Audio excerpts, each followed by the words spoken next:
მსხვერპლთა სია და კომპიუტერული თამაშებიდან მიღებული სავარაუდო დავალება ოზურგეთის სოფელ კონჭკათში მომხდარ მკვლელობაზე ადგილობრივები ახალ დეტალებს იხსენებენ. განზრახ მკვლელობაში ბრალდებული 23 წლის გიორგი ჩხეიძის მეზობლები ამბობენ, რომ ახალგაზრდას წინასწარ ჰქონდა იმ რამდენიმე პირის სია, ვინც უნდა მოეკლა. დავალებას კი ვირტუალური ქსელიდან იღებდა. თავარის ინფორმაციით დაკავებულს ფსიქიკური პრობლემები ჰქონდა, მან 60 წლამდე მეზობელს სასიკვდილო ჭრილობები მიაყენა, თვითონ ტყეში დაიმალა და თვით დაზიანებები მიიღენა. მას დღეს აღკვეთის ღონისძიების სახით პატიმრობა შეეპარდა. გმობთ ქართული ოცნების მთავრობის ქმედებებს ევროკავშირში გაწევრიანების მოლაპარაკებების შეჩერების, ოპოზიციური ხმების რეპრესირების, ლეგიტიმური პროტესტის შეზღუდვისა და დეზინფორმაციის გავრცელების გამო.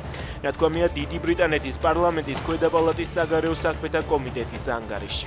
დოკუმენტში ცალკე თავი ეთმობა ივანიშვილს, სადაც წერია, რომ მან ქონება პოსტსაბჭოთა რუსეთში დააგროვა. დიდი ბრიტანეთის სანქციების შემდეგ BBC სტუდიოს მოოცნების პროპაგანდისტულ იმედს ეკლავენ ვარსკვლავების ფორმატის ლიცენზია შეუწყვიტა. შეწყვეტის წერილი იმედმა 27 თებერვალს მიიღო. ტროტუარზე დგომის გამო დღეს პროტესტის კიდევ 4 მონაწილე გაუშვეს იზოლატორში. 2 და 4 დღიანი ადმინისტრაციული პატიმრობები შეუფარდეს ანიკ ისტაურს, მარიამ ყიფიანს, მარიამ მელიქიშვილსა და ლევან ჟვანიას.